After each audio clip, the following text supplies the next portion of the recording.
नमस्कार, पंजाब केसरी.com देख रहे हैं आप। मैं हूं आपके साथ सत्येंद्र शर्मा। लोकसभा का चुनाव का दर्द एनडीए और बीजेपी का अभी कम नहीं हुआ, लेकिन बीजेपी शासित राज्यों से बड़ी खबर सामने आ रही है जिसने एनडीए की मुश्किल एक बार फिर से बढ़ा दी है। कहां महाराष्ट्र और कहां उत्तर प्रदेश, इस दोनों राज्यों में एनडीए को बड़ा झटका लगा है। खासकर महाराष्ट्र में तो अजीत गुट के जो एनसीपी है उसके 4 नेता शरद पवार के गुट में शामिल हो गए हैं। तो यूपी में जो बड़ी बात निकल के सामने आ रही, यूपी बीजेपी में सब कुछ ठीक नहीं चल रहा है। सीएम योगी और उप मुख्यमंत्री केशव प्रसाद मौर्य के बीच तल्खी सामने निकल के आ रही है। वहीं बात करें मौजूदा समय की उत्तर प्रदेश की राजनीति की, तो कल राष्ट्रीय अध्यक्ष जेपी नड्डा से केशव प्रसाद मौर्य की मुलाकात हुई और बीजेपी के उत्तर प्रदेश अध्यक्ष भूपेंद्र चौधरी की भी जेपी नड्डा से मुलाकात हुई। उसके बाद से केशव प्रसाद मौर्य की आज सुबह उनके ऑफिशियली एक्स अकाउंट से एक ट्वीट होता है और उस पर लिखा जाता है कि कार्यकर्ताओं से बड़ा, संगठन से बड़ा कोई सरकार नहीं होती है। कार्यकर्ताओं का दर्द हम सहते हैं, हम समझ सकते हैं, तो सरकार कार्यकर्ता और संगठन से बड़ा नहीं है। कहीं न कहीं ये इशारा सीएम योगी के ऊपर देखा जा रहा है, क्योंकि बीते दिनों से उत्तर प्रदेश की राजनीति से जो खबर आ रही है उसने सभी को चौंका दिया है और हर तरफ ही खबर चल रही है कि यूपी में कुछ बड़ा हो सकता है उपचुनाव से पूर्व। आपको बता दें कि उत्तर प्रदेश में विधानसभा की 10 सीटों पर उपचुनाव होने हैं, लेकिन उससे पहले बीजेपी आंतरिक कलह से जूझ रही है। बीजेपी के पूर्व मंत्री हों और कुछ नेता हो या एनडीए साथी के सहयोगी दल हों, तमाम उत्तर प्रदेश सरकार पर कटाक्ष कर रहे हैं, कई सारे सवाल खड़े कर रहे हैं। कोई प्रशासन की मनमानी की खबर कह रहा है, तो कोई सरकार को पत्र लिख करके आरक्षण का जिक्र कर रहा है, तो कई लोग सरकार के ऊपर सीधे कटाक्ष कर रहे हैं कि हमारी सुनवाई तक नहीं होती है। अब देखना होगा कि यूपी में क्या कुछ हो रहा है, लेकिन आपको बता दें कि आज उत्तर प्रदेश कैबिनेट की बैठक है, इसमें कुछ बड़ा फैसला लिया जा सकता है। वहीं मंत्रिमंडल में भी उपचुनाव से पूर्व बड़े बदलाव के संकेत हैं, साथ ही संगठन में कुछ बदलाव हो सकते हैं। हो सकता है उत्तर प्रदेश के जो प्रदेश अध्यक्ष हैं उसमें भी बदलाव हो, लेकिन कई लोग कह रहे हैं कि उत्तर प्रदेश के मुख्यमंत्री की कुर्सी भी खतरे में है। हालांकि इस बात में अभी भी कोई जोर नहीं है, क्योंकि उत्तर प्रदेश लोकसभा चुनाव के तहत ही तय कर दिया गया था कि सीएम योगी कहीं नहीं जा रहे हैं। 2027 के नेतृत्व में होने वाले विधानसभा चुनाव का नेतृत्व उन्हीं को ही करेंगे और उन्हीं के चेहरे पे चुनाव लड़ा जाएगा। लेकिन बीते दिन से उत्तर प्रदेश की जो राजनीति घूम रही है, खासकर बीजेपी को चिंता में डाल दी है कि उत्तर प्रदेश में जो ये बगावत की लहर सरकार के खिलाफ चल रही है, आखिर इसको कैसे रोका जाए, क्योंकि 3 साल के बाद उत्तर प्रदेश में विधानसभा का चुनाव होना है और जिस तरह से 14 साल का सूखा खत्म करके बीजेपी 2017 में वापस आई थी और 2022 में लगातार दूसरी बार सत्ता में काबिज हुई, कई सारे रिकॉर्ड बनाए, वहीं तीसरी बार बीजेपी एक बार फिर उत्तर प्रदेश में भगवा झंडा लहराने की कोशिश में है। लेकिन पार्टी के अंदर जो उभरे आंतरिक कलह हैं वो कहीं न कहीं पार्टी के लिए अड़चन बन के अब सामने आ रहे हैं। अब देखना होगा कि बीजेपी आला कमान इस बात को सुलझाने में कहां तक कामयाब होता है। लेकिन अब बात लखनऊ से उठ करके देश की राजधानी दिल्ली तक आ गई है। लंबे समय तक मुलाकात हुई केशव प्रसाद मौर्य की जेपी नड्डा से, उसके बाद भूपेंद्र चौधरी की भी मुलाकात हुई।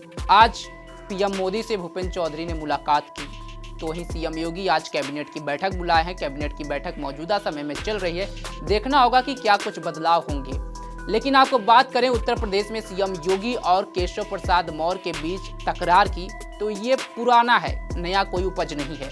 हम जाते हैं 2017 के विधानसभा चुनाव में, जब उत्तर प्रदेश में विधानसभा चुनाव हो रहा था, उस समय बीजेपी का नेतृत्व कर रहे थे केशव प्रसाद मौर्य, बीजेपी के प्रदेश अध्यक्ष थे और उन्हीं की देखरेख में उत्तर प्रदेश विधानसभा चुनाव लड़ा गया था। हालांकि प्रधानमंत्री मोदी का लहर था, उस समय प्रचंड लहर थी बीजेपी की और पीएम मोदी के फेस पे ही चुनाव लड़ा गया था और बीजेपी 14 साल बाद यूपी में अपना वनवास खत्म कर पाई और 300 से ज़्यादा सीटों ला करके यूपी में अपनी सरकार बना ली। उसके बाद जब सत्ता में सरकार गठन की बात आई, सीएम फेस की बात आई, यहाँ से तकरार शुरू हुआ सीएम योगी और केशव प्रसाद मौर्य के बीच। आला कमान की तरफ से सीएम योगी को बुलाया गया गोरखपुर से और उनको उत्तर प्रदेश की कमान देने का बात किया गया। लेकिन पहले चर्चा ये चल रही थी कि केशव प्रसाद मौर्य ही यूपी के सीएम बनेंगे, क्योंकि उन्हीं के नेतृत्व में विधानसभा चुनाव लड़ा गया था। दूसरे नंबर पे जो सबसे बड़ा चेहरा निकल के सामने आ रहा था गाजीपुर से मनोज सिन्हा का, जो मौजूदा समय में जम्मू कश्मीर के लेफ्टिनेंट गवर्नर हैं। वो भी काफ़ी खुश नज़र आ रहे थे। परिणाम घोषित होने के बाद से ही वो जाकर के मंदिर में पूजा अर्चना कर रहे थे। लेकिन कुछ ही घंटों के बाद माहौल बदला। दिल्ली से सीधे चार्टर्ड प्लेन गोरखपुर भेजा गया और सीएम योगी को तत्काल रूप से दिल्ली बुलाया गया। शाम तक ऐलान हो गया कि उत्तर प्रदेश के सीएम की कुर्सी पर भगवाधारी हिंदू हृदय सम्राट सीएम योगी आदित्यनाथ बैठेंगे। उसके बाद से ही केशव प्रसाद मौर्य के दिल में सीएम योगी के लिए नफरत हो गई। लेकिन बात करें बीजेपी ने बीच में थोड़ा इन लोगों के बीच सुलझाना चाहा माहौल और उप मुख्यमंत्री का पद उनको दे दिया। पीडब्ल्यूडी विभाग दिया गया। 2022 का चुनाव आया, उसमें भी ये चल रहा था कि सीएम योगी के नेतृत्व में नहीं लड़ा जाएगा, चुनाव से पूर्ण हटा दिया जाएगा। हालांकि इन दोनों के बीच की तकरार को आरएसएस ने खत्म किया और सीएम योगी के नेतृत्व में बीजेपी लगातार दूसरी बार इतिहास बनाते हुए उत्तर प्रदेश में फिर से भगवा लहराया और बड़ी पार्टी 300 से ज़्यादा सीट ला करके एक बार फिर आए सत्ता में। फिर से उप मुख्यमंत्री केशव प्रसाद मौर्य बने और इसमें क्या हुआ कि सीएम योगी ने पहले कार्यकाल में पीडब्ल्यूडी विभाग जो केशव प्रसाद मौर्य के पास था उसमें जांच कराने की मांग कर दी।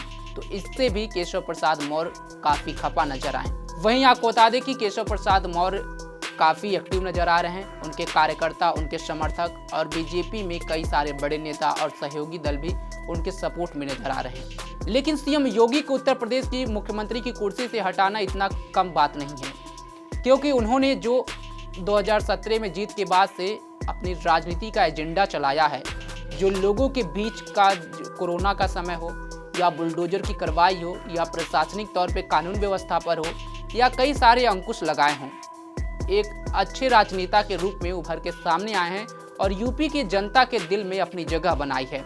लेकिन लोकसभा चुनाव में जो एनडीए के लिए रिजल्ट रहा, एनडीए के लिए 33 से 36 सीट तक सिमटती हुई रह गई। उसके बाद से योगी सरकार पर भी सवाल उठने लगे कि आखिर कैसा क्या रहा और क्या वह रीजन रहा कि एनडीए का ये हाल यूपी में हो गया, जो 14 में 19 में 17 प्लस सीट जीती थी, आखिरकार वो 40 सीट से नीचे कैसे आ गई। वहीं बात करें अखिलेश यादव की, तो तंज कस रहे हैं कि यूपी में मुख्यमंत्री और उप मुख्यमंत्री के बीच कुछ ठीक नहीं चल रहा है।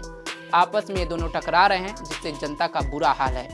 वहीं अब अखिलेश यादव के इस बयान पर आज ही केशव प्रसाद मौर्य ने अपने सोशल मीडिया एक्स पर ट्वीट किया है और कहा है कि पीडीए कुछ भी करे, आप अपनी देखिए अखिलेश यादव का इशारा करते हुए, और कहें कि 2027 में एक बार फिर से एनडीए की सरकार बनेगी। उत्तर प्रदेश में बीजेपी फिर से सत्ता में वापस लौटेगी। लेकिन बीजेपी के सहयोगी दल और कुछ नेता लगातार सरकार पर तंज कस रहे हैं और प्रशासन व्यवस्था पर भी सवाल खड़े कर रहे हैं।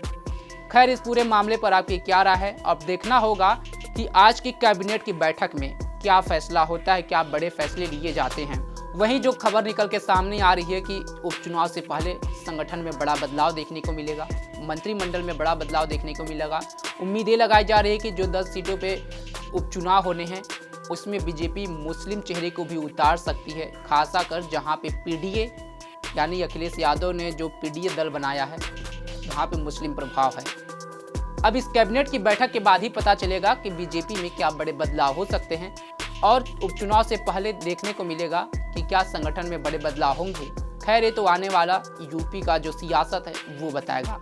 लेकिन कुछ भी हो, यूपी बीजेपी में कुछ तो खिचड़ी पक रही है और ये अब जग जाहिर धीरे धीरे हो रहा है और विपक्षी भी इस पे मजा ले रहे हैं। उत्तर प्रदेश की बदली हुई राजनीति पर आपकी क्या राय है, कमेंट बॉक्स में जरूर बताएं। तमाम खबरों के लिए जुड़े रहे हमारे साथ और देखते रहें पंजाबकेसरी.com। धन्यवाद।